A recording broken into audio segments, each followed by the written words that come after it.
Good morning, everyone. Excited to be here. I want to make sure, can everyone hear me? Everybody good? Excellent. I want to hang out down here if that's okay with everyone. I'm excited to be here and help to wrap up the conference. So hopefully we end on a positive note and everything goes really well. So I'm excited to be here. Thanks to Patton for the invitation. I came here to Hershey for the Pennsylvania Department of Education conference in March, and so excited to be back here twice in 1 year. So happy for the invitation. Would absolutely come back. I'm excited to also be around my people, right? PBS people are my people, MTSS people are my people, so I'm excited to connect with you all today.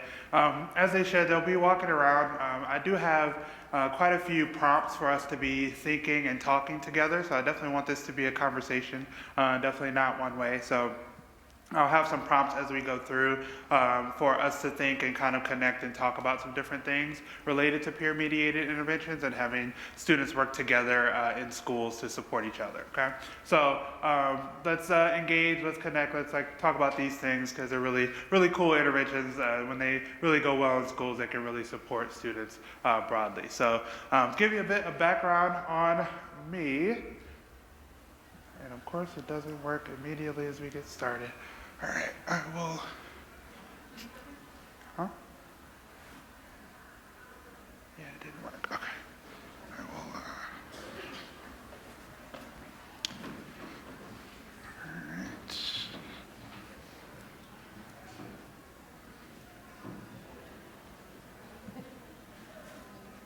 There we go. Okay. So, give you a bit of background on myself. I am from New Orleans, Louisiana, originally. Grew up with beignets and all the good food and all the things in New Orleans. I'm excited. I'm actually going back next weekend for an LSU game. I went to LSU for my PhD in school psychology, so excited to reconnect with some old friends from grad school and hang out with folks. So I am from New Orleans originally. I went to Loyola University, New Orleans for my undergrad in psychology.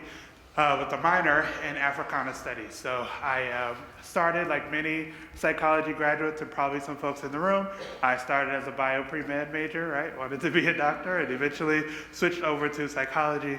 So I started my undergrad in biology, wanted to be a heart surgeon and do all the things. And then the day that my sophomore year was supposed to start, a little thing named Hurricane Katrina happened, right? So it was the Monday that we were supposed to start school. So we evacuated, all the things happened, all the trauma, all the stuff. But that makes you really rethink what you're doing and why you're doing it, right? Like, why am I on this path? Is this really the path for me? Let me rethink some things. So when I came back to New Orleans in the spring, we started a tutoring program in schools. And so I was working in schools, and what I saw in those schools was I saw a bunch of black students who were being suspended, being kicked out of school, having lots of issues, right, working with their teachers. I saw a lot of really young and inexperienced teachers, many of whom did not look like the students who they were working with, right? And for some of the teachers, they had amazing relationships with their students. The students would run through a wall for them, right? And then for other teachers, they absolutely hated them, hated the experience, did not want to be in their classrooms, didn't do anything that the teacher said. It was just a negative experience, right? We can all think of those teachers, right? We have those teachers in our heads in terms of those who have great relationships, great classroom management, great relationships with the students versus those who are kind of always in conflict with their students, right? And so work with the students in terms of how do they navigate this environment, right? You have a teacher who you don't like, who you don't trust, who you don't want to be in their room. Like, how do you navigate that? What do you do, right? So I'm just an undergrad asking questions, and the thing that came out of those conversations, like very loudly, was we all we got, right? This mentality that they are there supporting each other as students, right? If I have a teacher who I don't like, who I experience as racist, who I experience as, having issues with me or people who look like me or all the things, all I have in that room is my buddy. All I have in that room is my peer who can support me through that process. So that got me thinking, and I thought, like, who supports the teacher in creating a better, safer, more positive, more affirming environment for students. And so that's how I kind of fell into school psychology. We always have, for any school psychs in the room, we always kind of fall into the field. Nobody knows what we do and you know, what our purpose is unless we kind of share that, right? And so that was my story of falling into school psychology, was really thinking about how can I better support these students, and who can support the teachers and support the system in being a better system to support them. So that really got me interested in psychology, so I switched over to school psych, went to LSU for my PhD in school psychology, and during my time at LSU, I really kind of utilized those conversations that I had with those kids back in New Orleans, right? So we were in our GA room, I remember it was room 315, we were hanging out and talking about all the things and what research are we going to do and coming up with all these different ideas. And one of the big things that we talked about was check in, check out. So are folks familiar with check in, check out? So super broadly, it's intervention where a student meets with a mentor. At the beginning of the day, there's a check-in, usually 3 to 5 minutes. How are you doing? How's today going? Here are your goals for the day. Lots of positive regard, lots of mentorship, have a great day, go about your day, right? Then during the day, there's some type of monitoring, some type of teacher report of how the student did that day. At the end of the day or end of the session, however you want to do it, you check back in with your mentor, you talk about how the day went. Always, again, positive things. If it didn't go so well today, let's try again tomorrow. Let's think about how we can do things differently. If it did go well, here's your reward. Happy days, got your reward, right? So we're learning about this intervention, we're talking about it, and there's so much research on it. And I'm thinking back to the conversations I had with the kids in New Orleans, right? When they said, we all we got, we are supporting each other. And so we had this thought of, why do they have to meet with an adult, right? Why do they have to meet with an adult mentor? Why can't they meet with a buddy? Why can't they meet with a peer, right? So then we go down the rabbit hole of all the issues that could happen with that, right? Can we actually train peers to do this? Can they actually be good mentors for their students? The answer is yes, we'll get there. Yes, they could absolutely be good mentors for their buddies. What if they're in the same grade? Should they be like cross grade? Should it be same grade? The answer is yes, we could do it both ways. Like we planned out lots of different interventions, and then we thought, okay, is it like, what does the research say about this, right? And we found two really large kind of pots of research. One was in the area of academics, right? So we'll talk more a bit about peer-mediated academic interventions, peer tutoring, peer-assisted learning strategies. Folks have been doing that for decades, right? So it's really good research there. So we're like, okay, we have some research to show that we can actually have peers working with each other, at least on the academic side. So what about the behavioral side, right?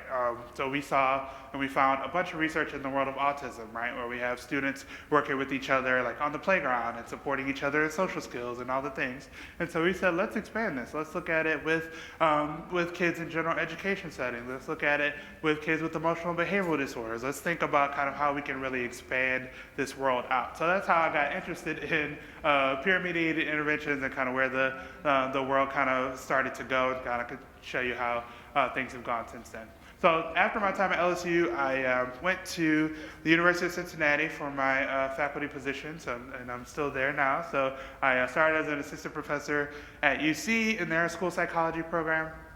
Eventually, 2020, perfect time to become program coordinator and start running the program during the pandemic, so very interesting time there. So I started running the program at that point, became program coordinator, and then as of June of this year, I transitioned to an admin role, so I'm on the dark side now, where I'm Associate Dean of our graduate college at UC. So I'm working on policy work and curriculum work in the graduate college, as well as a presidential fellowship. It's a fellowship for doctoral students at the university broadly. So I'm kind of taking everything I learned in my program and in my field specifically and kind of applying it to the institution broadly. So still a faculty member in school psychology, still working with the program, but most of my time now is with the graduate college. So that's kind of my story and how I got here. Any questions so far? All right, so my research agenda focuses on two areas. One, thinking back to how I got interested in the field and the work that I wanted to do, interventions and supports for Black students in urban schools, right? How do we redefine and rethink how we're supporting Black students in schools? So some of the work I'm working on right now is thinking about culturally adapting interventions versus developing interventions for Black youth, right? So thinking about taking an intervention that is adapted or that's developed in a different situation for different students and adapting that to Black students. What does that look like? How do we do that ethically and appropriately? But also thinking about the opposite side is how do we take this student's culture, this student's experiences, and develop something from the ground up for them specifically. So thinking about adapted interventions versus kind of Afrocentric interventions specifically. So working in both of those spaces. So again, going back to the peer-mediated work, done a lot of work around group contingencies and peer management interventions that we'll talk about in a bit. Thinking about the limited resources that we have in many schools, right? We don't have a bunch of teachers, a bunch of staff who are able to do one-on-one mentoring with lots of kids, right? We don't have that capacity. It would be amazing if we did, but we oftentimes don't have that capacity. So let's utilize the students we have in the schools to be the resource to support each other. Also thinking about, again, those culturally relevant pieces of interventions. How do we make an intervention appropriate for a specific student? Thinking about the variety of kind of social and socio-political things happening in the world and all the things that are acting upon our students, our staff, our faculty, but then also thinking about individual students and how they navigate those environments. So making sure that we're thinking about both of those things when we are developing interventions. I'm also interested in social justice broadly in the field of school psychology. Done a lot of work around editorship in the field of school psychology. Where are we publishing social justice focused work in the field? I'm an associate editor for the Journal of School Psychology, which is the top journal by impact factor in the field. So are our journals in the field open to work around school, social justice? And our researchers who are doing this work and doing amazing work, are they publishing in those journals or are they publishing outside our field, and what does that mean for us? And thinking about graduate preparation, recruitment, and retention. So I was actually just emailing. I am going to be leading the first and only book series in the field of school psychology focused on social justice, which is like amazing. So I have lots of folks who I'm going to be asking to write books and contribute books, edit books, and do all the things focused around social justice in the field. So really excited to get that going in the coming years. A couple years ago now, a colleague and I, Renee Hawkins, who's a department chair at the University of Cincinnati and school psychology faculty, we edited a book on peer-mediated interventions called Peers as Change Agents, A Guide to Implementing Peer-Mediated Interventions in Schools. So a really cool book. I'm kind of biased, but I think it's a pretty cool book. And so a lot of what we'll be sharing today is different chapters that are in that book, and they're really, really good book. So it's a really practical focused book. It's not like super researchy. It's really like taking things that you can use and implement immediately into your classrooms. We have lots of really good resources in the book that are really, really great. What we found was that the last review of peer-mediated interventions was in 1990, right? So like there's been a little bit of stuff that's happened since 1990. So we said we really need a book to really kind of pull everything together and talk about the different types of peer-mediated interventions that exist in schools. Okay? So, you all are my people, right? So I just want to, while I have this captive audience, just want to talk briefly about the language that we use, especially around MTSS. We are typically more anti-labeling kind of folks, but we oftentimes still use language that positions our students as problematic or as the problem, right? So we hear all the time and oftentimes say, this is a tier 2 kid, or this kid needs more support, or this kid didn't respond to our intervention, right? All that kind of language that really positions the student as the problem. The student that hasn't responded, needs more, all those things. It really kind of going back to the labeling that we really don't want to do, right? So just want to make sure that we are thinking about our language and that we're critically evaluating it, right? If we're going to blame anyone, let's blame the system, right? So we are implementing tier 2 interventions because we haven't reached all the kids in tier 1, right? Not because they are wrong or bad or problematic or all the things or didn't respond, but we haven't done enough for them, so we need to implement tier 2 intervention. So I want to make sure that we are kind of careful about our language there. Does that make sense? Any questions there? No? All right. Okay, had to put that plug in before we get back to peer-mediated intervention. So first question for you all, I really want to get some feedback from you. How have you seen peers supporting each other successfully in schools? What does that look like in your buildings? How are students, whether formally or informally, supporting each other and helping each other get through their school day? Yes, I have one in the back here.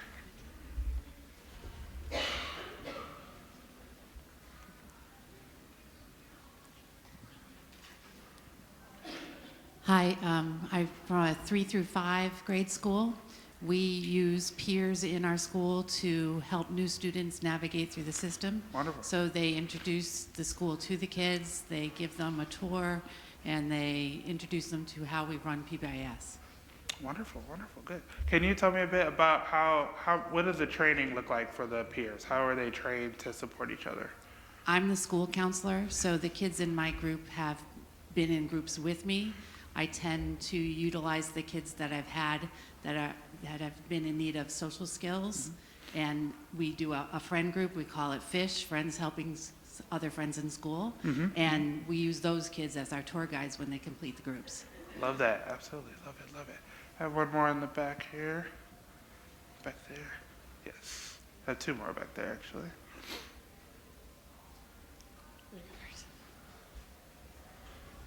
At our school, we're a K through 8 building. We're basically like a mental health based elementary and middle school. So we actually have some of our 8th graders go down to the younger classrooms to kind of read aloud to them. Sometimes our little ones ask to talk to them before they'll talk to the adults because they like that they're like another kid too. Yes, yes. So we have like a mentorship there. Love that, absolutely. I had one up here, here we go. Yes. Hi, I'm the principal of Lionville Elementary School, and we have, I think, 3 major areas where peers support each other and has really been proven to be successful. So not only do we do the check-in, check-out where we get to model and kind of support kids ourselves, yes, but we have a Blue Crew, which is our student-led PBIS group. And they have mentors in the school that they touch base on. And then we also have students who are in need of mentors, and we partner with our middle school. And they come to us twice a year, we go to them twice a year, and then they keep in touch that way. And then the final way is students that have a check-in, check-out to build their confidence, and as they look like they're ready to exit, we assign them students that are having a hard time. And then they come and do affirmations together. They talk about our school expectations, and they're responsible not only for checking in, like I'm a mentor, believe it or not, some people choose a principal for some reason, but I check in with mine, and then I send him to go get his. And then it's a process, and everybody's accountable, and you're building peer relationships, and it's really proven to be quite successful. And my school counselor plays a large role in it. She left sick this morning, so I'm here for both of us because this was one that we really wanted to attend to be able to expand and grow, because out of the mouths of babes, student-to-student feedback and connections all really make a bigger difference than we really typically honor and realize. Love that. One question for you. Say you are my people. One question for you real quick. Have you run into any issues with students supporting each other? Have there been any roadblocks that you run into? The only roadblocks is when they forget yes.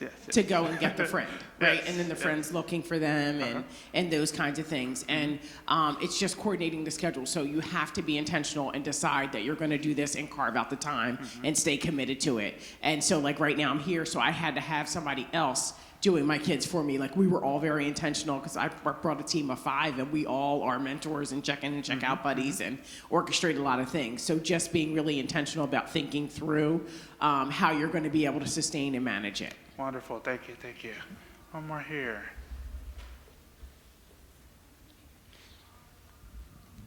I'm a special education teacher and a PBIS Tier 1 coach at a high school. Yes. And last year, we became a unified champion school through the Pennsylvania Special Olympics.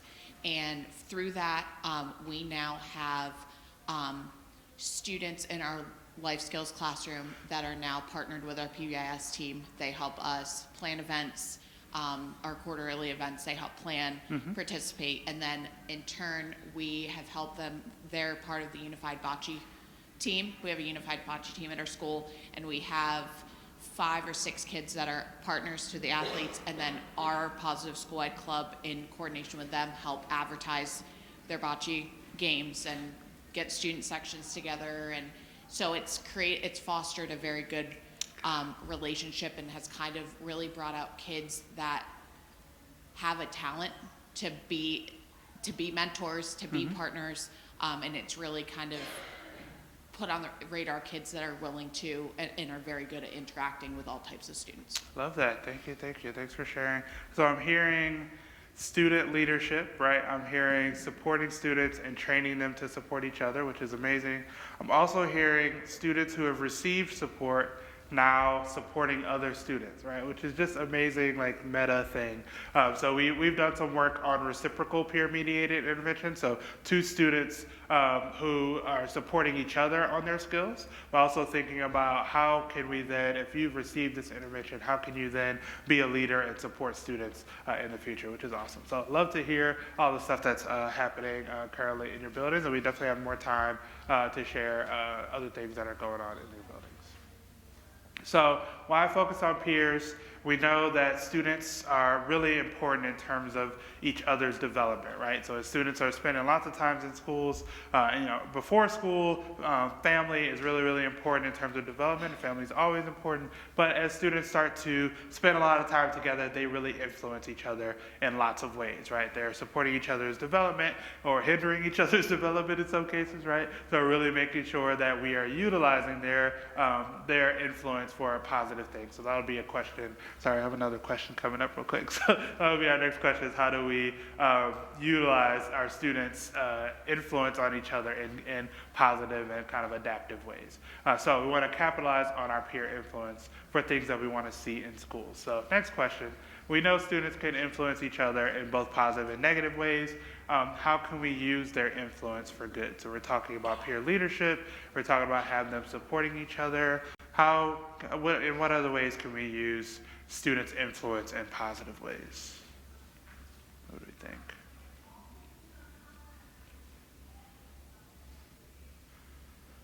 The first one that came up about new students coming into the building and having students support each other and kind of integrating into the building, I immediately thought about students coming internationally to the building, right?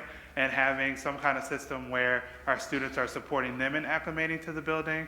I also think we need to be supporting our building and acclimating to the students as well, and not just assuming that they're going to just assimilate into the school culture, but changing our school culture to fit them.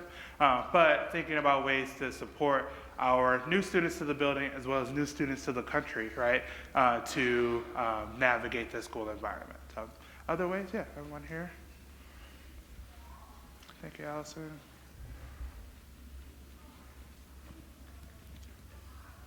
My name's Jeff. I'm a behavior management specialist at an elementary school in Allentown. One of the things that we do is we use our older students to role model for younger ones, because the most powerful role models would be people their own age. Yes. Because you can see how adults want you to behave or to be in social in the school itself, but having role models your age in the same classrooms as you, showing how to model, how to become a good influence within the school itself is more powerful than seeing it just from the adults. 100%, absolutely. Thank you. Other thoughts? Yes, I have one up here. Sorry, Allison. Sorry. Getting your steps in today, sorry. So we have, like you explained, about using this model for students with special needs. At one of our middle schools, we've implemented it for the past couple years. It's been teacher-selected reg ed students that we train monthly to work with our students with really complex needs. And it's called, we're calling it like peer advocacy group. So this year we're expanding it for our emotional support population has really grown at the specific middle school. So we're starting to target kids that typically wouldn't have been picked for the peer advocacy group training them and using their strengths that often are overlooked to really start to be key role people for these kids that have really complex learning needs, and it's been really successful. Yes, yeah, I love that. And I'm hearing that quite a bit, right? Using students who we wouldn't typically think would be a leader or be someone to support another student and have them be trained to do it and absolutely do it. That's awesome. Yes, love that. I am very lucky that I get to work with a lot of different schools in my position, and I worked with an alternative school that actually had a student who was high risk. They had gone through aggression replacement therapy, which is tier 2 or tier 3 support, depending on how you look at it. Yes. He embraced it so much, he asked us to mentor the next cohort, and he actually became their informal mentors. And I know for a fact 2 of them did not join a gang, specifically because he took it upon himself to be part of becoming a mentor. I think some of those informal types of things are just as equally as powerful as some of the more formal things that we do. Absolutely, yes. And so students want to take on these roles, right? They need to feel empowered to do that, and we need to give them the opportunity to do that. But they absolutely want to take on these roles and support each other and be leaders in their building. That is absolutely amazing. And to see the impact that they're able to do is really awesome. And so another thing that that came up just now is that it doesn't have to be this scripted, manualized intervention, right? It really can be having students talk to each other in ways that make sense to them and talking how they talk and supporting each other and really just setting up situations where a student can help each other out, right? It's the most powerful thing for a teacher, a staff member to not have to say, hey, let's calm down, or hey, our voice is too loud, but to have the students in the room saying, hey, do you need some support? How can I help you?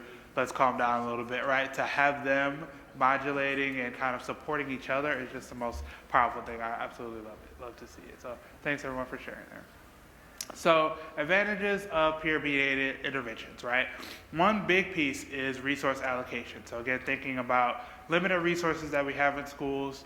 We have a limited number of staff in schools. We have lots and lots of students in schools. And so if you're doing check-in, check-out, you can meet with your one student, or you can supervise multiple pairs or small groups of students meeting with each other, right? So now we have this exponential impact of them supporting each other rather than doing one-on-one. And we have the opportunity to do the one-on-one and then have them be a mentor for another student and kind of use our resources in the best way. Promoting generalization, right? So students go with each other to spaces that staff are not at, or that the main teacher is not at, for example. So having them support each other on the playground and then in kind of those unstructured settings to help each other out, so that we are now empowering our other students to be kind of an extension of the staff and the teachers in the building. Increased opportunities to respond. So again, I can work one-on-one with a student, or I can have multiple students working with each other. So now they're talking more, they're engaging more than if they're listening to one person speak, right? Very big, important piece around academic interventions and those increased opportunities to respond from that perspective. We see increased engagement. We're building relationships in schools. We're building school climate. It's a place where they want to be more because they have people who are there for them outside of the adults. So many times they can find adults who are there for them and mentor them and support them, but having someone who is your same age or is similar to you, as Jeff was saying earlier, it really is a powerful thing that they can really build those support networks for students.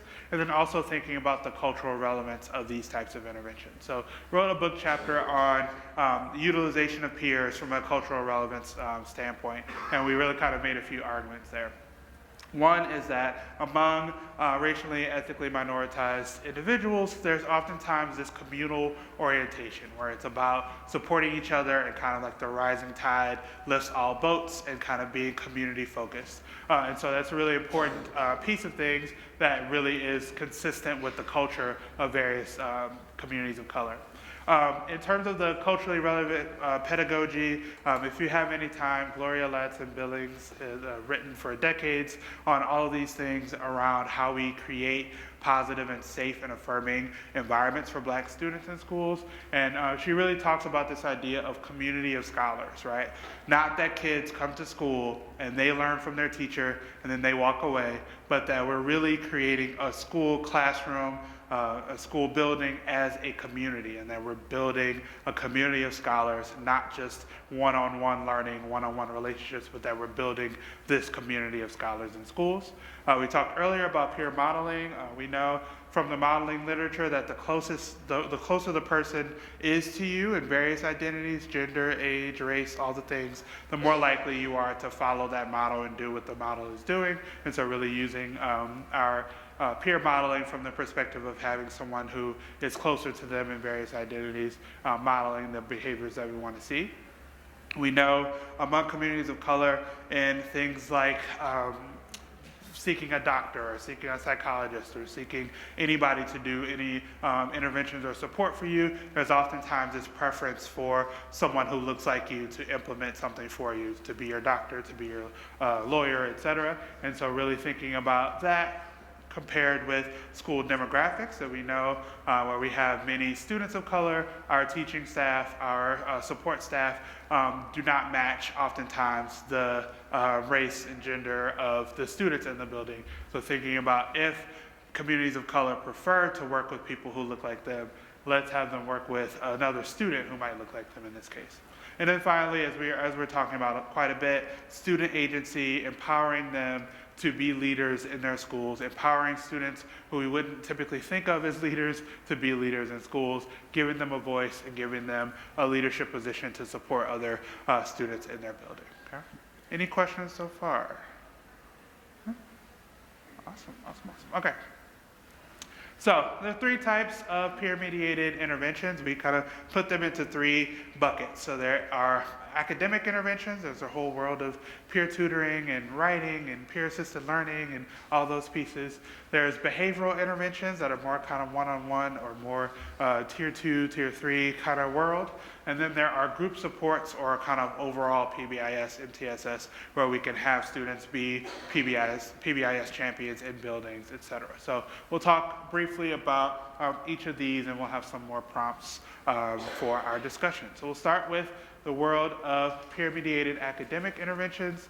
Lots of different types of interventions that have existed, again, for decades. There's peer-assisted learning strategies, there's peer tutoring, lots of other ways where we have students work with each other on their academic skills. So you can have students, of course, doing flashcards with each other, helping each other on the computer with technology, setting up games and having students support each other and kind of doing Jeopardy, right? Even in grad school, we do a lot of study sessions with students and have them create their own questions that they think will be on the test and do Jeopardy.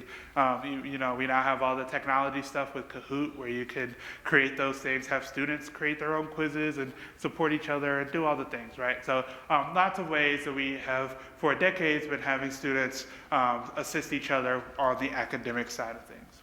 Here's an example of a quick one.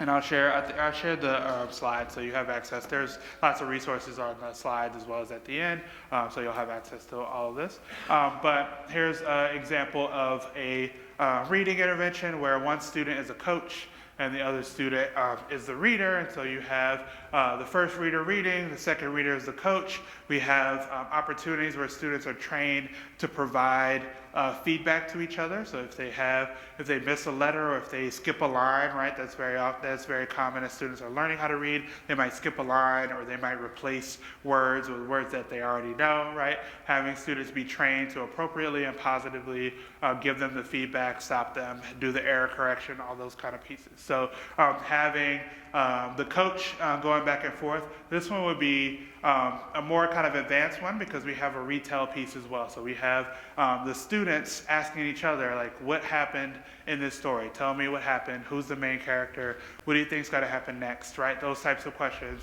that, again, we can have a teacher doing with the entire class and only one or two students are responding or everybody's responding corally, or we can have smaller groups, dyads, pairs of students working on it within the book. So thinking about what happened first, what's happening next, What do you think is going to happen next in the story? All those pieces, okay? Then this even has points, right? So they get points. Maybe the points are going towards some larger pot for the classroom or for their group where they're earning points on going through this intervention and supporting each other, right? Questions on any of those types of things? Okay. So lots of strengths of peer-mediated academic interventions. So we have all those components of effective instruction. We can scaffold, we can really have students working on different reading levels, for example. So we can have a pair of students who are working at this level and a pair of students who are working at this level. We can also think about having students who are at higher reading levels working with students at lower reading levels and really kind of helping each other to all grow. We know there's been work in the peer tutoring world that being a tutor is helpful for the tutor as well. So it's not just helpful for the student who's receiving the tutoring, but it's also helping in solidifying the skills of the student who's doing the tutoring as well. So really cool, lots of different types of interventions that we can have students helping out on the academic side. It's also been shown to increase the climate of the classroom, right? So we have students who have to be vulnerable with each other because they have to make mistakes in front of each other, right? And if you are a student who's struggling with reading, you don't want to struggle in front of your peers. You don't want to, make mistakes in front of your buddies. So really setting up that classroom in a way where students are okay making those mistakes with each other, that they trust each other to give each other positive feedback and support each other in that way can really increase the climate of the classroom broadly. Some challenges around these peer-mediated academic interventions. It takes a little bit to set it up, right? We got to set up all the folders or the technology or however we're going to do it. We have to train the students, right? We have to make sure everybody knows what they're doing, what their roles are, right? So it's really good thing, for example, to have some type of color or some type of thing that says like when you're the coach, when you're the reader. Maybe there's something on the table that they switch back and forth. I'm thinking of like when you go to the Brazilian steakhouse and you have like the green and red, right? And they still come even though it's on red, so why is it even there? But anyway, went to one last week. I was like, y'all still coming, right? Okay, so yes, more. Give me more meat. But anyway, so thinking about those types of things that we can say, who's the coach right now? Who's the reader right now?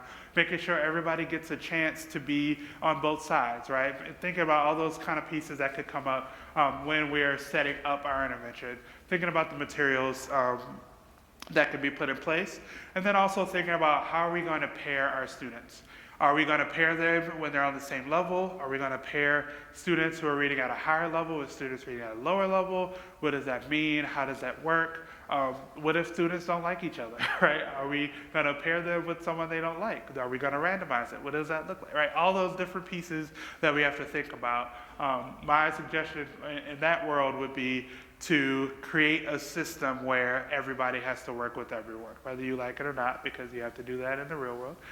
So everybody's going to have to work with everyone. If we have trained it and set it up correctly, they'll be fine. They'll still work toward their goal, making sure they have goals that everybody wants to reach and rewards that are in place for everyone.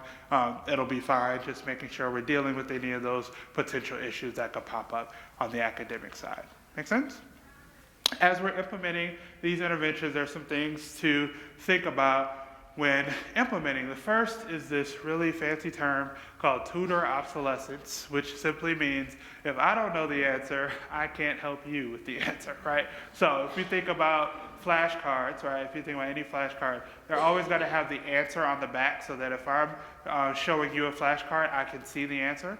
So I don't even have to know the answer. I don't have to know that 2 times 2 is 4. I can put up the flashcard, show you, and it tells me the answer on the back, right? That is to get over this issue of obsolescence. So again, thinking about we can have students who are on the same level, who might be struggling with the same concepts, supporting each other as long as we give them the answers, right? We don't want them practicing errors. We don't want them teaching each other the wrong stuff.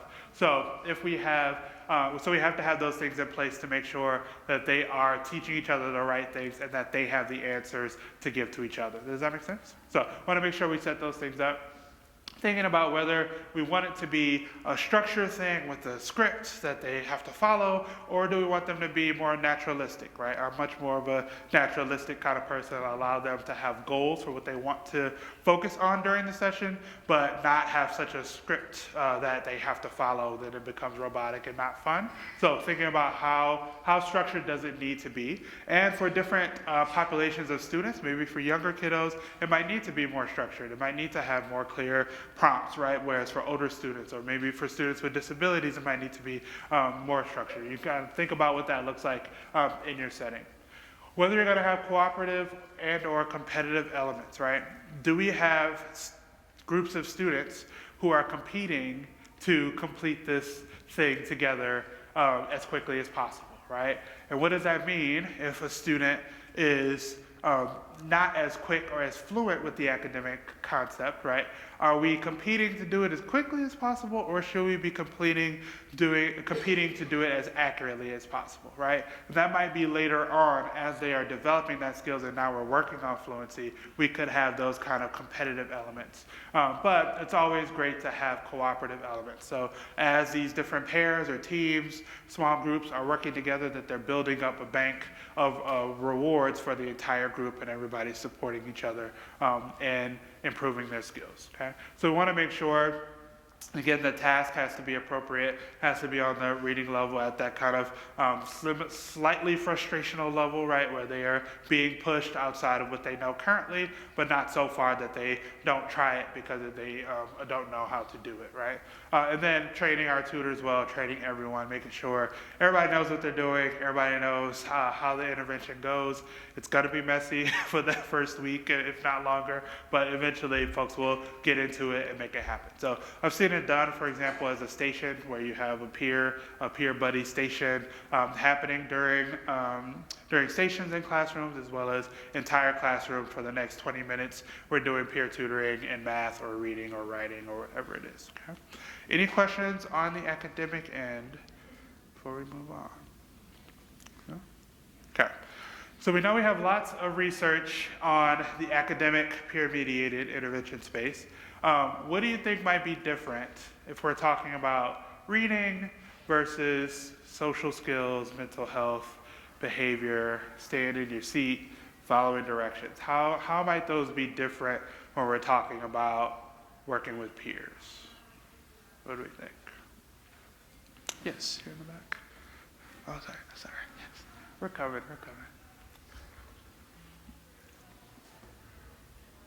Check the time here. Okay.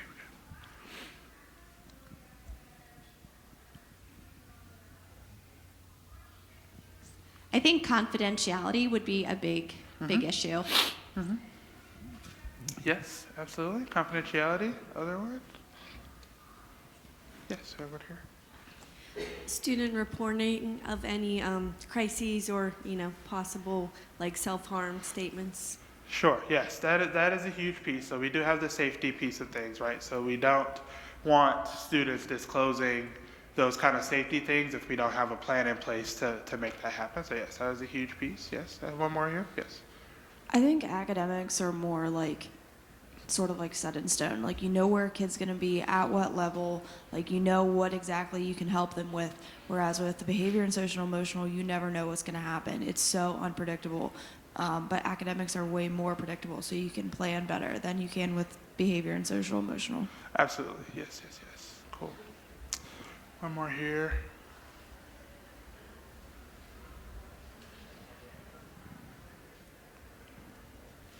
I think with the academic, because it's a little structured and kids have a sort of a beginning and end, with the behavioral and social emotional, you're also dealing with all of those things that help people connect to each other. So the differences that are recognized between individuals becomes more prevalent. Gotcha. Yes, absolutely. So what we're saying is behavior is messy, right? Academics is much more clear. It can still be messy, right? But much more kind of orderly and makes a lot more sense, whereas behavior is a lot more messy. So I want to get to the confidentiality piece because as I do this work in schools, that is the main issue that I run into is teachers, administrators, principals saying, wait, no, we can't have them work with each other on social skills or mental health. Like that doesn't, no, that's confidential, right? And my answer to that oftentimes is, do you think that they don't know that they don't have any friends? Do you think that they don't see that they're hanging out on the side and not engaging with each other, right? So there's this like sticky thing, right? Where we're like, it's okay for this student to know that this student is struggling with reading, but it's not okay for the other student to know that this student is struggling with making friends. But that's a much more obvious and clear thing, right? So we have this thing.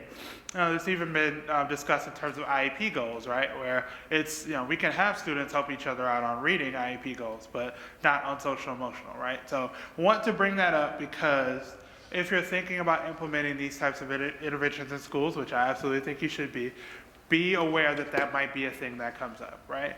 And my response to that is typically that we know who the wallflowers are in our group. We know what the social interactions look like in our group. And yes, there could be some issues around confidentiality, but let's work through them and not let that be a thing that stops us from empowering students to support each other. Does that make sense? So I've had this conversation so many times, so I always want to bring that up to say, there might be some resistance to having students support each other on their mental health or on their behavior or on their social emotional, but that we can kind of work through it and power through that. Does that make sense? All right. So on the behavioral end, there are lots of different types of peer-mediated behavioral interventions. Again, as I shared before, a lot of this work has been done in the area of autism, in the area of developmental disabilities. As we kind of started to do some of the work, we've done a lot in general education settings and settings, alternative settings for students with emotional behavioral disorders as well. So lots of different types of interventions. Using a peer for peer-mediated check and check out is a peer management type of intervention where we're having students manage the intervention and supporting each other. So those types of mentoring types of interventions. There is the whole world of peer-mediated play interventions. So thinking about our little ones on the playground, having students help each other out.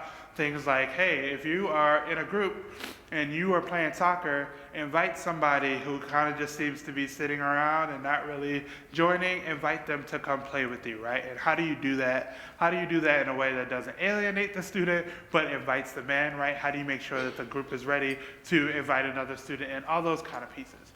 There's peer modeling, as we talked about before. There's restorative and conflict resolution interventions, which we'll talk about a bit more. And then there's peer-mediated social skills interventions, right? So thinking about social skills training, our small group social skills interventions, we can really implement those with peers as a more leadership role within that intervention. So again, thinking about what we call in research Confederate peers. So if you have a student who wants to have that leadership role and really has those skills and knows them well, having them be a part of the group and be someone modeling the skills that we want to see in the group and kind of engaging with the students and supporting each other, you can absolutely do that. As well as if you have a social skills group where everyone's working on similar skills, you can have them support each other, you can have them practice with each other, give each other feedback, all those types of things. Okay. One of the really cool things I did way back on internship, which is a long time ago now, was we did lots of social skills groups with kiddos with emotional behavioral disorders, right? So these are kids who have been in this school building for 4 or 5 years and have never said good morning to the librarian, right? Don't know the principal's name because they're just in here, they're doing that thing, they're out. Don't engage with anyone, right? So giving them opportunities within the social skills group to practice their skills. We're literally working on introducing yourself to 10-year-old kids, right? How do you introduce yourself?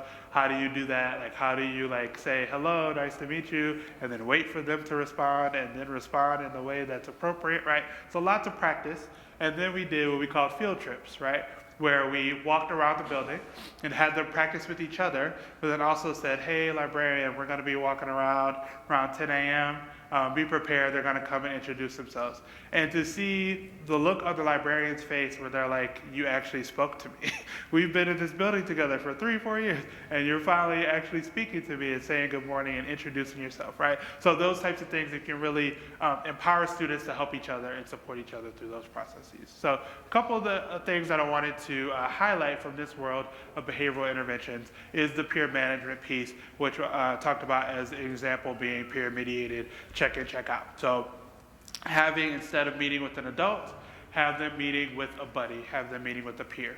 And we've done it actually with kids as young as kindergartners, right? Supporting each other with this peer-mediated check-in, check-out. So doing the check-in, doing the check-out, supporting each other. Important pieces to think about is making sure that the student does not take an evaluative role, right? The student is not there to chide the other student and say, you didn't do well, all those kind of things. We talk about in terms of unconditional positive regard, right? You are there to be, no matter what happens today, a positive, bright light in this student's world who is there to tell them it's gonna be okay, let's try again tomorrow, how do we do better, right? You are there not to tell them what they did wrong, you are there to maybe give them some feedback, but really to support them in doing better the next day, right? So really making sure that that training is strong, that we're training our students to do really good things. So the peers can monitor, they can prompt, they can give feedback, they can give reinforcement, they can do lots of different things. So think about an example where we have a student who has a little motivator or a little device on their belt, and every time it buzzes, they look over and give another student a thumbs up or a thumbs down, right? Doing great, not doing so great, right? Totally mild, not disruptive, right?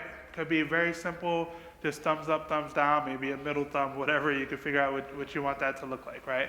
But in that case, you want to make sure you're picking a tutor or a mentor to do that who's not going to then get distracted with their own work, right? So we want to make sure we're thinking about who we're selecting for these interventions and who we're selecting to fit that role. But just a simple feedback, thumbs up, thumbs down, that kind of thing, it can be really mild. It doesn't have to be this like manualized thing that we have students do with each other, okay? Restorative interventions, right? The idea with restorative interventions is literally that, to restore relationships that are broken when there is some type of conflict. Part of it is to set up systems and supports for us to have good relationships to begin with, but also when conflict happens, which is inevitable in schools, how do we come back from it, right? So having students actually apologize to each other and talk about how they're going to do things differently, hold each other accountable to not being nasty to each other or to supporting each other in better ways, having things like conferences and circles and all those kind of things. A really cool work happening with just having a morning meeting in your classroom where we're talking about how everybody's doing that day. We're coming back to our agreements that we've made as a classroom, that we've co-created together about how we're going to treat each other and how we're going to support each other in this world, in this classroom. And so thinking about bringing us back to our agreements that we've made when there is some type of harm that occurs, right? So important piece for this is that it's oftentimes an alternative to zero tolerance discipline strategies, which we know very often are inappropriately and inequitably applied, especially to Black and brown students, right? So oftentimes an alternative to this world of suspension and expulsion, where we're saying instead of suspending this student and kicking them out and doing all the things, let's actually have them meet with the person they have harmed, talk about what they did, why it happened, apologize for it, make a plan for making it better in the future, right? Where I would love to see this go is, and some folks are doing this work as well, when a student is suspended, which I think should happen rarely, but that's just me. When a student is suspended, there is no transition plan. They get suspended, they're gone for 3 to 5 or more days, and then they come back on Monday morning and we're back in the same situation. We haven't changed anything, we haven't talked about it. They just walk back in on Monday morning and sit down in the classroom and we expect that something's gonna be different, right? Thinking about a restorative circle or a chat or discussion that could happen with the teacher and the student, right? Or with whoever was harmed in that situation, where we talk about what happened, why it happened, what we're going to do differently. We make a transition plan, we come back to school, and we do something differently, right? We know the definition of insanity, right? So let's think about ways that we could implement those things. Even when there is a suspension, how do we come back in a way that promotes something different happening than what happened before? Does that make sense? Okay. All right. So implementing these types of peer-mediated behavioral interventions, lots of different things to think about. Who are we selecting to be the tutor or the mentor in this intervention? We call them interventionists. Who are we selecting? How do we select them? Oftentimes we could have students nominate. So we could say, hey, I'm working with Joe. Joe is going to be the recipient of this intervention. We're working on Joe joining ongoing groups. Who's a buddy in your class who you would like to support you in this, right? Having Joe say, yeah, I would love Taylor to support me, right? Okay, great. Maybe give me a few options, right? And then I go to those students, go to their parents, of course, who have families. We want to make sure you have consent for all the things, and make sure that teachers good with it as well. Because we want to utilize the expertise of teachers to know the dynamics of the classroom and say, hey, Taylor, would you be willing to support Joe on the playground? We're going to go out on the playground.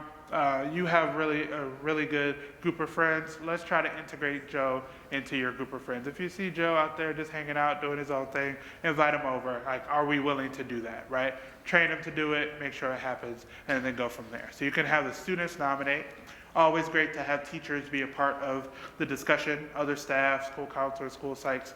We know our kiddos in our building, so have them be a part of the discussion. Going down to training multiple peers is always a good idea.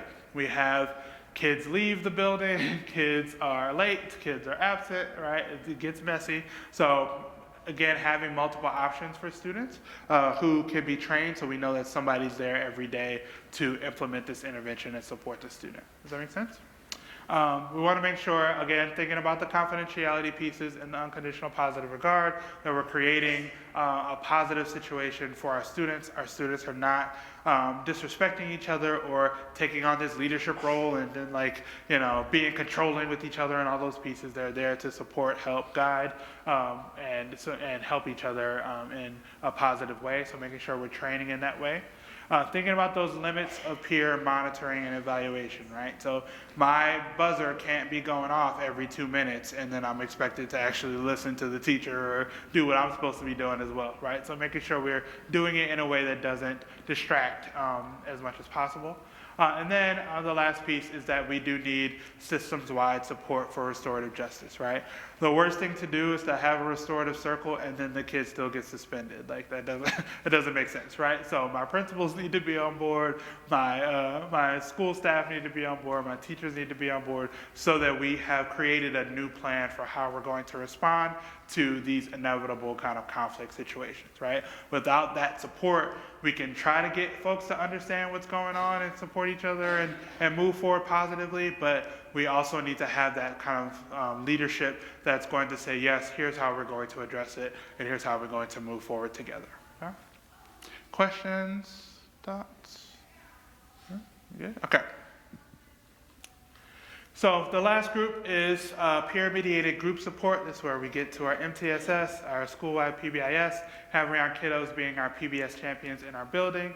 Lots of work around classroom management and group contingencies, class dojo, using our technology in positive ways and having our students support each other. Really cool studies have been done, for example, with class dojo, where instead of the teacher being the only one giving points on class dojo, everybody familiar with class dojo? You do the thing, everybody has their avatar, give the points and all the things. Let's give positive points. Let's not give so many negative points. That's just not fun for anybody. But you can actually have the students giving each other positive points on class dojo. You can have a station and have the students go and give each other points, right? Like, how cool is that? You can have the students, say positive things about each other. So we'll talk about that as we move forward. So really cool ways, thinking about ways that we monitor, ways that we provide feedback, how can we incorporate students as much as possible. So in the world of group contingencies, so group contingencies is just the idea that we're all in a group and that we're either working together or working independently to get a similar reward or the same reward. So one example is an independent group contingency. So if you think about a pop quiz, right, in a class, that is an independent group contingency. Everybody is taking the same quiz. It is a group thing, but everybody's reward, grade, goal is an individual goal within the group. Does that make sense? So everybody's taking the same test, but we have individual goals. We can implement group contingencies in that way. So we could say, hey, teacher's gonna look for positive behavior. Anytime I see positive behavior, I'm gonna put a sticker on your desk or whatever, or your class dojo points or whatever. All of your points are individual. You all have a goal for the day. You're either gonna get your goal or not, only based on your behavior, nobody else's behavior, right? In that world, it is still a group contingency, so we can still have students support each other in that, but their success is not dependent on each other, right? And in some cases, that's really important and a good idea. Other cases, not so much. But we've all, for example, been to school and we all had a test coming up, and my grade is not dependent on your grade, but I'm still gonna study with you, still gonna help you out, still gonna say good luck on the test, right? So we can have some support happening, but it's less likely with an independent group contingency. Make sense? We also have a dependent group contingency, which a lot of folks get really have some feelings about, where the goal or the reward for the group is dependent on one person's behavior or a small group of people's behavior, right?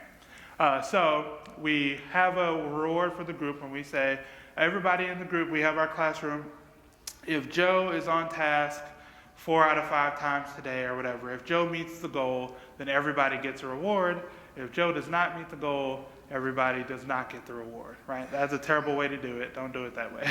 But that would be what it looks like functionally, right?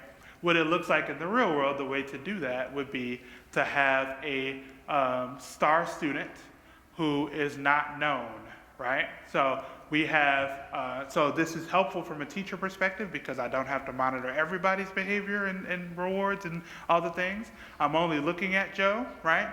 Throughout the day or throughout the session, but the students don't know who's the star student, right?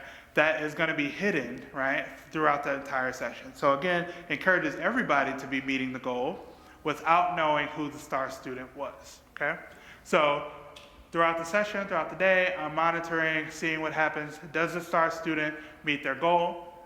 If they meet their goal, happy days, everybody gets the reward. And I'm gonna say, and Joe was your star student today, and now Joe's a superstar. If Joe does not meet the goal, nobody gets the reward, and I say, hey, we didn't get our reward today. Let's try again tomorrow. I don't say that it was Joe. Don't tell anybody who ruined it for everybody, right? Only say it when they got it for everyone and now they're a superstar, right? Really cool way to implement things in a way that is less kind of strain on the teachers to be monitoring all the things and figuring out all the points. So you can, again, implement that with Class Dojo, for example, so that it's how many points does this specific student get during the day, but you're giving everybody points throughout the day, right? Cool way to implement interventions there.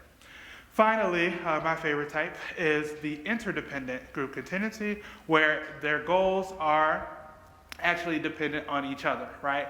We are working together as a group to get the reward. We are supporting each other, much more likely to support each other because I need you to do well as well for us to get our goal, right? The most classic example of this is the good behavior game. Folks are familiar with the good behavior game. Typical classroom management intervention.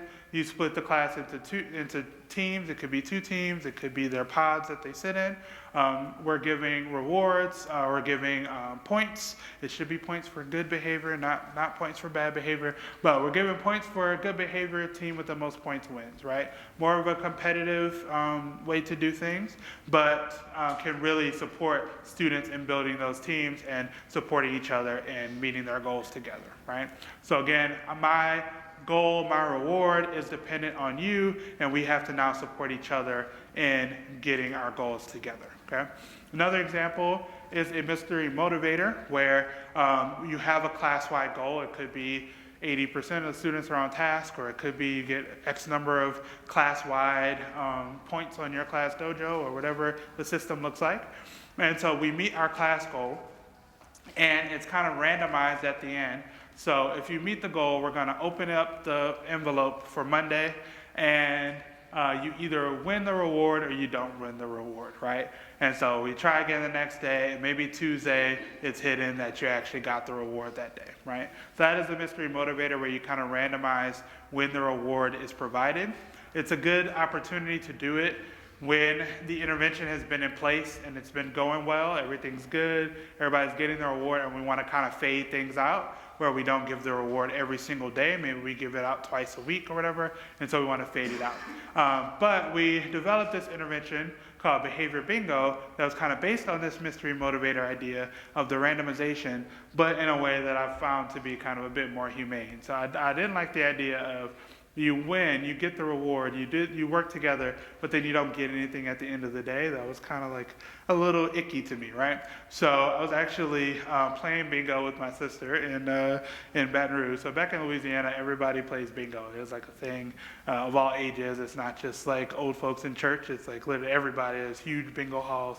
It's a big deal. So we were playing bingo, and I'm looking around and I'm seeing how excited people are to play bingo, right? And how they're like, I need my number to come up and all the things. So I'm like, what if we did this in schools? What if we had kids be so excited to do good behavior to get their bingo card filled out, right? So I literally flip over the bingo card and I'm starting to map out the study and all the things. And my sister's like, no, we're playing bingo. Like, you gotta make sure if you win and you miss it because you're doing research right now, I'm gonna be mad. So I flipped it over and we did the things. But we developed this intervention where you have a bingo board, and the students are getting points as a team for appropriate behavior, and the goal is to complete their bingo board, right? So instead of doing the fading where you may or may not win each day, you can win each day, but you have to pull the numbers, right, to fill up your bingo board, right? And so it becomes this like, let's all work together, get as many numbers as possible to fill up our bingo board. And it was a really cool intervention. It was actually cool because there was a student at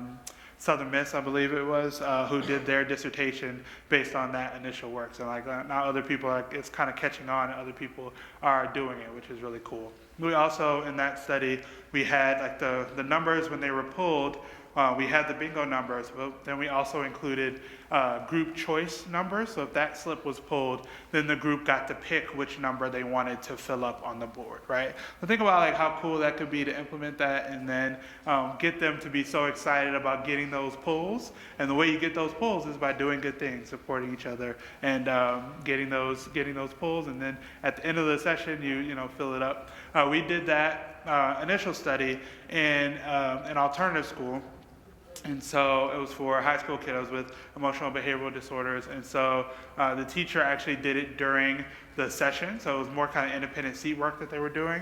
So the teacher was pulling the numbers and doing it throughout the session rather than at the end. We originally conceptualized it as that they would just be earning pulls, and then at the end of the session, maybe 5 minutes, we're pulling our numbers and seeing did we complete our bingo board. But the teacher wanted to do it actually during the session, so you can do it either way. So really cool intervention. So I have a link to that study later on in the paper as well, or in the slides. The other piece I wanted to share was around peer reporting interventions. So peer reporting interventions, we may have heard tutoring or positive peer reporting. Have we heard of these types of interventions? Not seeing too many. Okay, so these are interventions where we're actually training students to say positive things about each other. Like, wild idea, right? But we're actually training them to say positive things. So there are a couple different versions.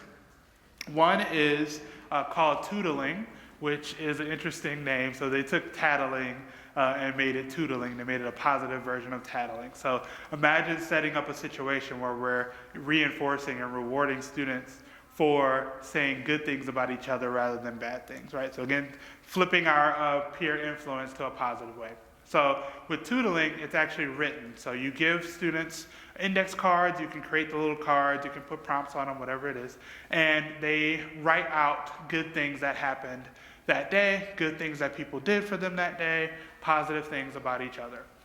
You want to train them and maybe put some prompts in there because it should be things like behavior things. It's not, I like your shirt or you have cool shoes, right? But it's, you opened the door for me, you said thank you, you encouraged me when I needed support, right? Those types of things. So thinking of a prompt that might say, I appreciated it when you did blank, and then have the students write out who it's to, etc., right? So tootling is like the written version of it.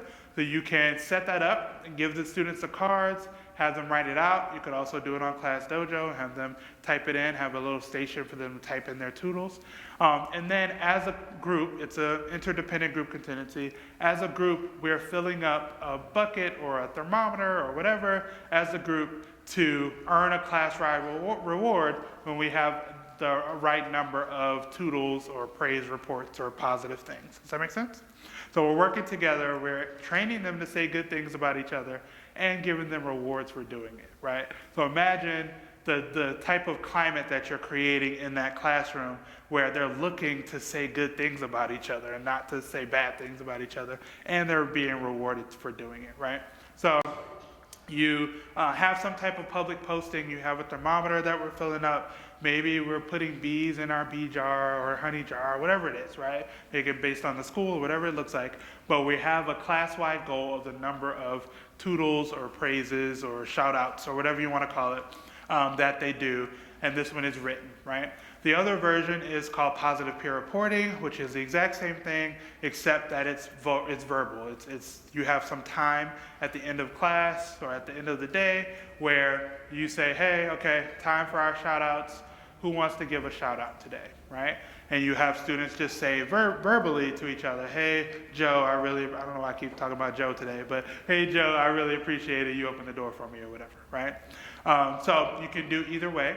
Also with the tootling, with the written one, you could also, and it's a really good idea, at the end of the day, pull some of the toodles and say, hey, and read them aloud to say, hey, here were some cool things that happened today, and now we fill up our jar or our thermometer, and everybody's happy. Does that make sense? So a few things to think about as you're implementing these interventions is that our training has to be really good in the beginning, that we're training on what is the actual shout out. I like shout out instead of tootle better. I like the term shout out. Unless the kids react to tootle, you can have them name it. They can decide what they want it to call it. But you have your shout outs and you say, here's an appropriate shout out. Here's what's not an appropriate shout out. Shout outs are always positive, and they're always a behavioral thing that somebody did, not you have a nice shirt or whatever, okay? So have them train, have them practice. I've seen it in interventions where, and in studies where every student has to give an appropriate shout out, an example, to finally be trained and say, okay, we're good to go, we're ready to do this, and then we start implementing, right? Having a good reward with the public posting, make sure we know how many shout outs we need to get to have our pizza party at the end of the month or whatever it looks like, and make sure we're posting that publicly, whether digitally or a thermometer or whatever it looks like for you.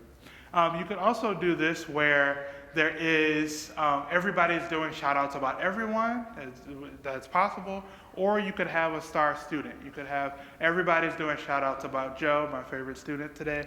Everybody's doing shout outs about Joe today, right? So you could start beginning of the day and say, hey, today our star student of the day is Joe. Everybody look out for positive things that Joe's doing today. At the end of the day, we're gonna report out or write or whatever, all the cool things that Joe did today, right? You can randomize that, and it would be a good idea to randomize it so that everybody gets to be the star student. But also, you can think about the students who don't have a lot of positive things said about them, right? The students who don't have as many buddies as other students, and they kind of get randomly chosen a little bit more than other students, right? Or you could have a couple star students, right? You think about those types of things.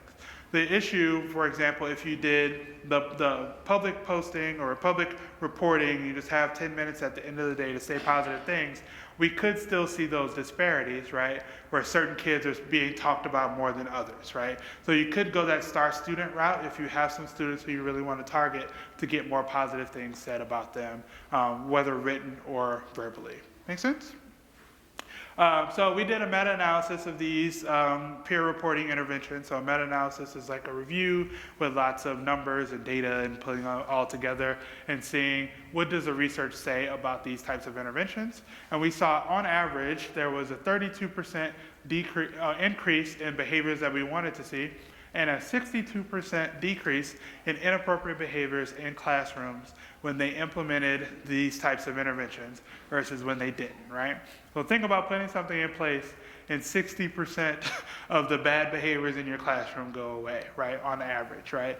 Really cool evidence-based interventions that we can be putting into place. Relatively easy to implement as well. Really just need to train kiddos on saying positive things and what you want that to look like. Set up a goal and then let them go to work, whether they're writing or whether they're saying it aloud, whether you have a star student or we're reporting about everybody. Really cool intervention. I've gone into schools, schools with kids with emotional behavior disorders, schools where, you know, somebody's probably like, this is a little corny, I don't know how I feel about it. Kids absolutely love this, right? I've gone in and like pitched it and I was like, okay, how are they gonna feel about it? Like kudos, shout outs, right? Let them name it, let them decide what they want it to be called. But they absolutely love it. Like who doesn't like having good things said about you, right? So, absolutely love it. And in situations where I thought kids would absolutely be like, no, get out of this, like we don't want to do this, absolutely love it. So I encourage you to really think about implementing these in your classrooms. Yes?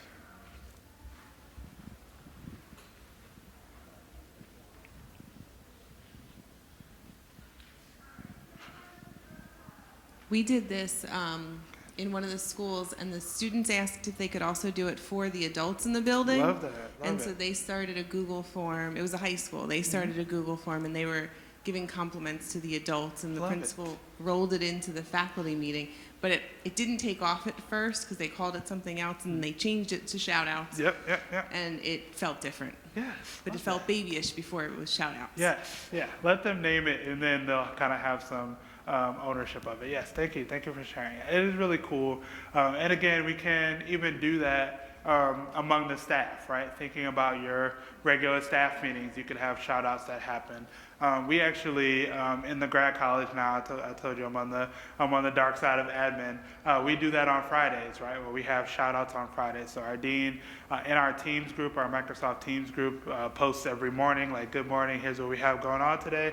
And Fridays are shout out days. And so, last Friday, we actually started last Friday. And so everybody was like, shout out to you for doing this and shout out to you for doing that, right? And everybody just feels better when you're just saying positive things. But yeah, I love that they wanted to do it for the adults too, which is just awesome.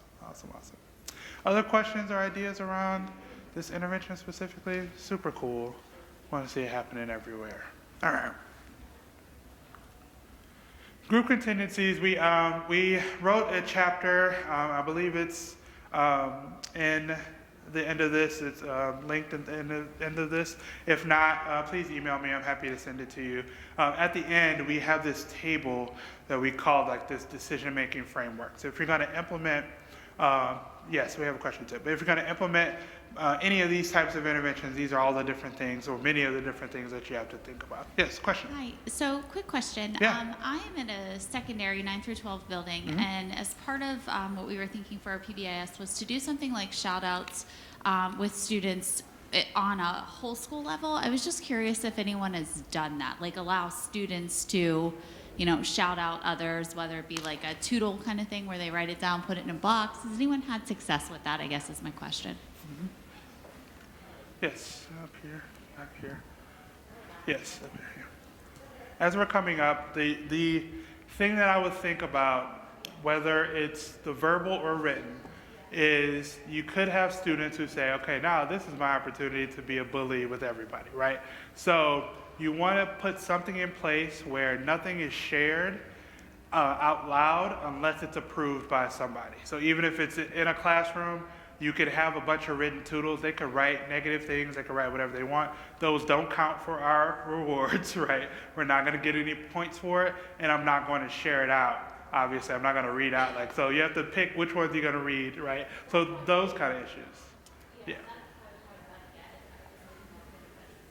Yeah.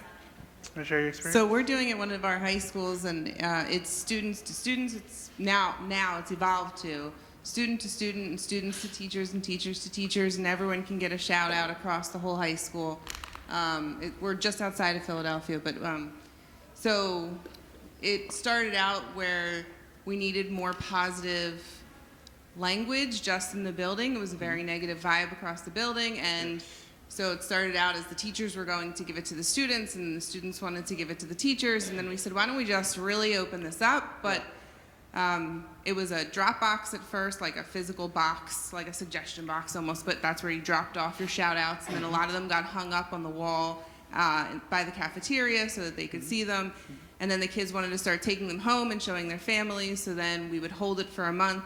It stayed on the board for a month, and then they would be able to take it home and keep it. Same with the adults, it would stay in the faculty room posted, then they could take it after a month. And then we turned it into a Google form and the drop thing, but either way we could screen what was put in there. Someone was screening before we were hanging it up because there were people submitting things that were not appropriate. Yes. So yeah, I think that's really the only thing to think about is that screening piece, but otherwise I don't see any ways that it could go terribly wrong in that case. Yes, love to see it. Yeah, let me know how it goes too. That would be great. So if you're implementing any of these types of interventions, group contingencies, whether independent or dependent, thinking about all these types of things that we have to plan for when we're going to start this intervention. So what's the criteria for them winning? What rewards are we going to put in place? Thinking about planning for sabotage, right? So if I'm in a group of 4 students and we're competing against other students, I could get a whole lot of attention if I screw it up for everybody in my group, right? So thinking about those types of things, what are things that we could put in place? If a student is sabotaging their group, we want to make sure we're randomizing the groups, but also thinking about, do they need to be on their own group? Do they earn getting back into a group? Like all those types of things we might have to think about if we're putting things in place for students to work together on these interventions, right? Are we going to make it competitive, or is everybody in the group going to work together to earn the reward? Are we going to use technology? What types of technology are we going to use to make it as easy as possible to implement? How are we going to collect data? How are we going to know that it's working or not? What are our decision rules as a team? How are we going to make some decisions there? We just, and I need to write it up, it's sitting on my desk for a while now, but we ran a study in a alternative school where we had teachers implementing, we had a teacher implementing group contingencies, and they implemented it in 3 different ways. So they did an independent, a dependent, and an interdependent group contingency where it was very similar, but the way they won the reward is very different in terms of individual rewards or group rewards or whatever. And so we were working with kiddos with emotional behavioral disorders.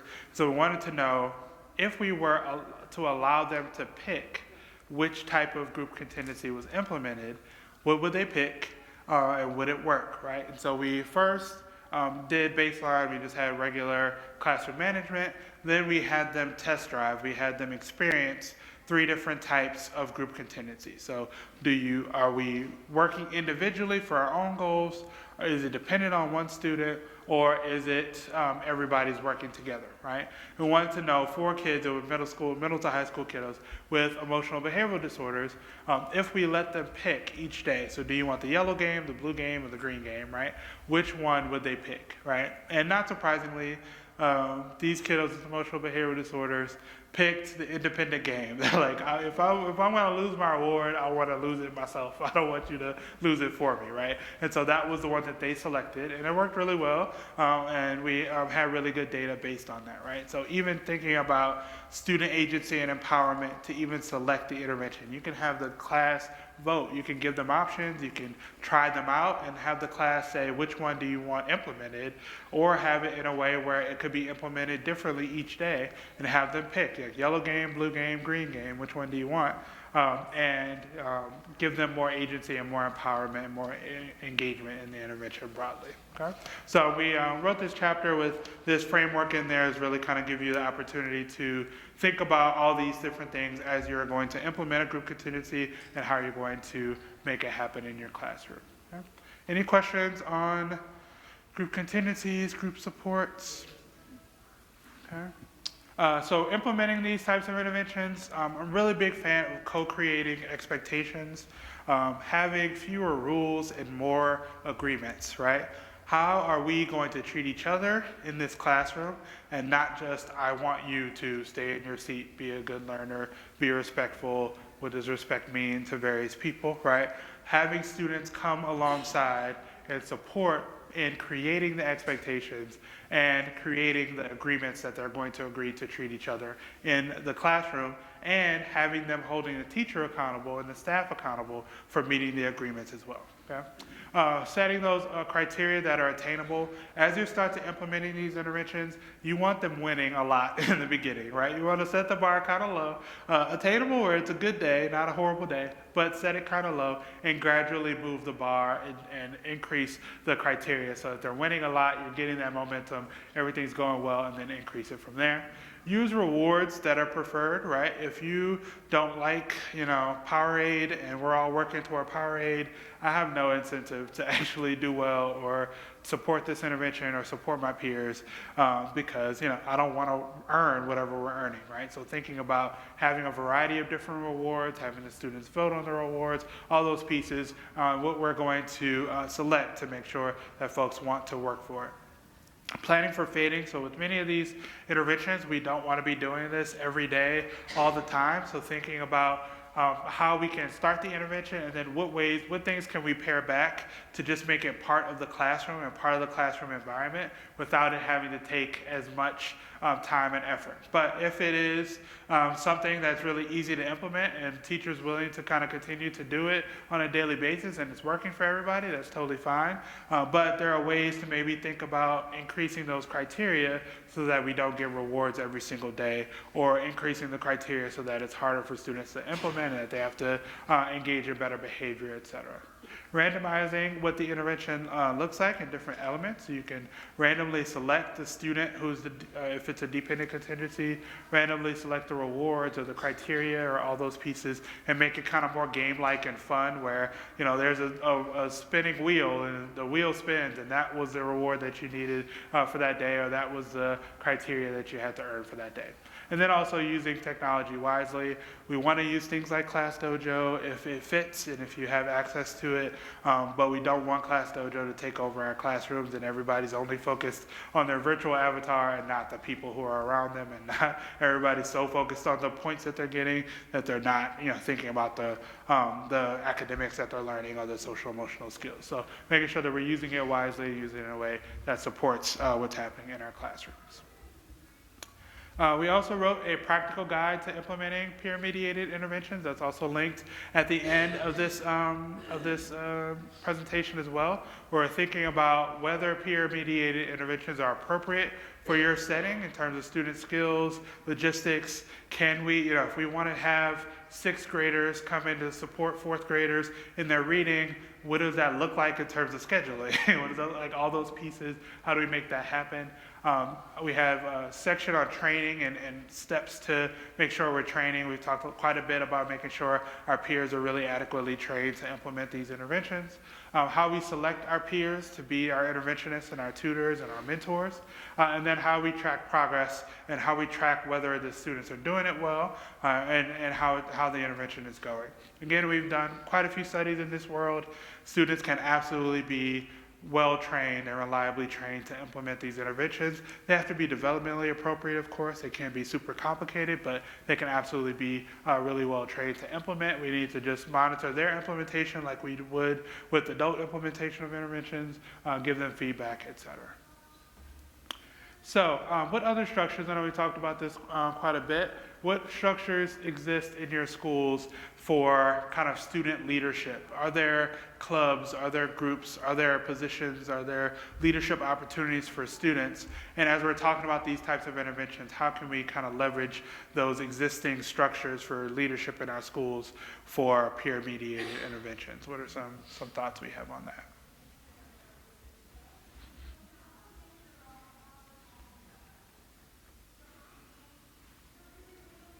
I know we're getting close to lunchtime, so we're wrapping up, I promise. Any thoughts on existing things that exist in your schools? Yeah. Morning.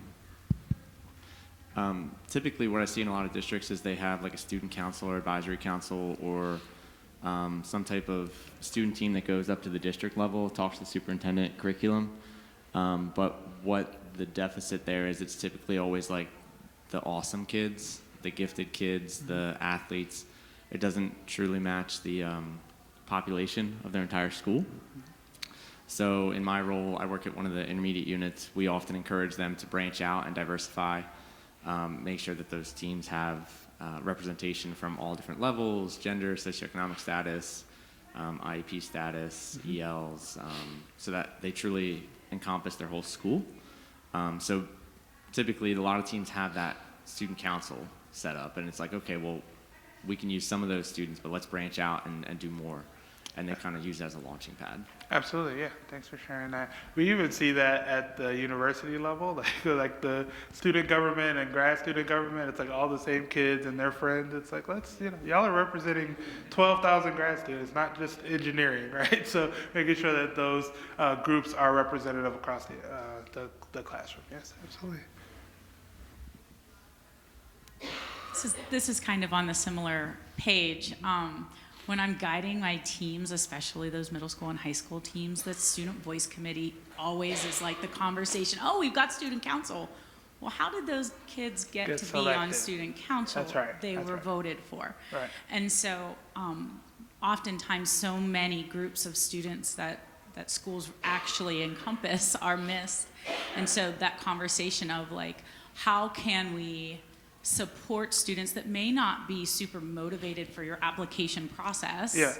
Or, you know what I mean? Like, how can we maybe nominate students or consider the different neighborhoods within the district? Sure. Or just to really, really help diversify Those that leadership student opportunities. voice and the leadership positions. 100%. And there may be students too who don't want to be a voice for everybody, right? But might want to be a voice for an individual buddy, right? So having these types of interventions in place where we can give them leadership opportunities that don't have to be these structured, voted for, elected positions, but that they can be leaders and that we're encouraging leadership across the classroom and the institution. So last part here is slightly heavier for us. We live in a divided society, right? There's conflict everywhere. There's all the things going on with everybody, right? What does this look like in terms of having students support each other in schools? How are we seeing these conflicts show up in our buildings? And do we think these types of interventions can help to bring students together across differences? Or could they illuminate the differences that exist already in schools, and what considerations should we be thinking about with that? So that's like what's on my mind now, because I'm like, yes, let's get everybody to work together and support each other. But if we as adults can't do that, how are we going to expect students to do that? So I wanted to open the floor for that. I'm sure somebody may have already been thinking along those lines already. What are some things we're thinking about in that area? How can we address those types of issues, or what concerns do we have in that area? Yes, in the back here.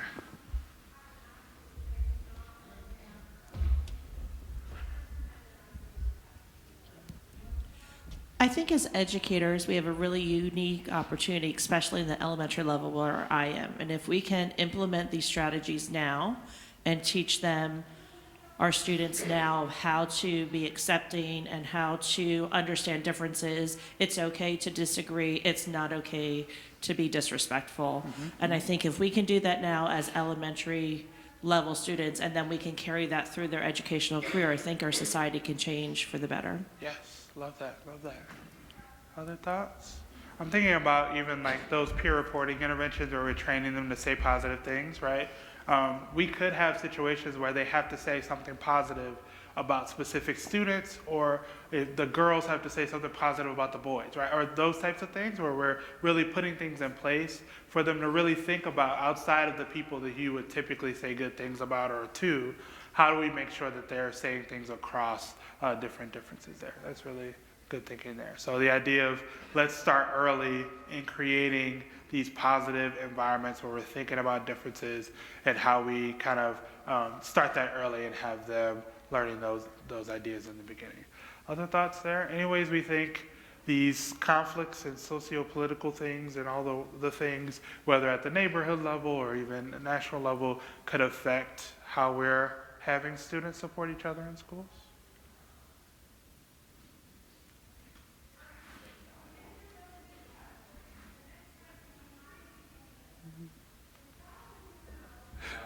Yeah, just throw it.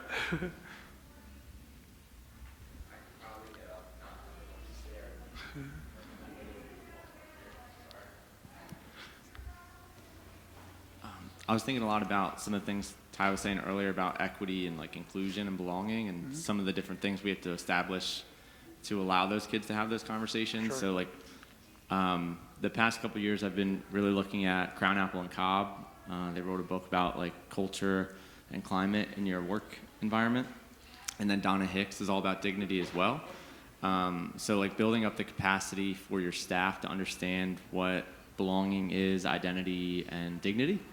And then taking that back to your classrooms and having those same types of conversations with your students. The idea that no one person in this room is less than somebody else, regardless if you're an adult or a student. We often have to have those conversations with teachers about how we say things to kids. We often make them feel like they're second-class citizens, like they're not on equal playing field with us, and we might talk to them differently than how I would talk to Ty. So kind of modeling that for the kids and building that up. And there are some schools, I believe there's one in Texas, that the whole community with the school district really dove into dignity and belonging, and they had like I think it's called Something Promise. If you Google that, it's like the town's name in Promise, and they talk about bridging those gaps between different cultures and people and embracing our differences, but then acknowledging that's what makes us unique, but then also like we're still connected because there are overlapping things that we all share. But the dignity framework and Crown Apple and Cobb's work, they have standards and things for schools, and then Donna Hicks too. Dignity is all about like everyone's born with self-worth. So if you think about like a baby, and we all love babies, right? And you're not going to be rude and nasty to a baby, but then if you have an adult in the room that has a different opinion than you still have to recognize that they have dignity and self-worth too, and we shouldn't really treat them differently. So there's this whole dignity framework and different prompts and phrases like Ty was talking about, how we can coach those kids to navigate that when they're having those conversations. So I'm really interested in a lot of that, and I know a lot of work is being done with the adults, and then now we just got to translate that down to the kids. To students, yes, absolutely. Thanks for sharing that. I have a student who just graduated, so a former student now, and she did some research looking at a playground at our university preschool, right? And what she saw was that all the black kids were playing together, all the white kids were playing together, and all the boys were playing together, right? So she was wanting to implement interventions to get them to play across groups. And how do we set that up in a way that even for 4 and 5-year-olds, that they're already seeing those differences and exploring those things. So how do we get them to play in more integrated groups, even at the preschool level, right? Thinking about us, you know, at our big ages now, like how do we get us to talk to each other across differences at this level? But even with little ones, thinking about the supports that we put in place. So again, we know with research that folks prefer to work with folks who looks like them. The modeling is often better if the folks are sharing identities and looking like them. But how can we put things in place across those differences to have students be just as good of a peer support or a support person for them, even if they don't look like each other or don't share those identities? So I think that's where this work needs to go. So that's the ideas for the future, is how do we do this across difference? I think oftentimes we look like, or we think about kind of matching students, putting boys together, or if I'm thinking about who I'm going to work with Joe, I'm going to put Joe with someone who looks like him or whatever. How do we do that in a way that we can actually teach people to support each other across our differences, and what does that look like, right? That's also going to look very different by district, right? We have, you know, within schools, within districts, we might have really homogeneous racial population, but in terms of socioeconomic status, we're very different, or in terms of gender, it might be very different, right? So how do we incorporate students within these schools and have them working together across those differences? So something to think about, and hopefully you'll see some research coming out on that as we move forward. So takeaways, I know we're at lunchtime here. The students can reliably implement interventions. We can train them to do these things to support each other really well. So we can absolutely do it even as young as kindergartners. It's a really great way to utilize the limited resources that we have in schools. We're using our peer influence for things that we want to see, for appropriate behaviors that we want to see. We want to empower our kiddos to have agency and have a voice, sharing positive things about each other, supporting each other, being empowered to be leaders, whether in this structured student council way or in a one-on-one supporting as a mentor or an interventionist for another student.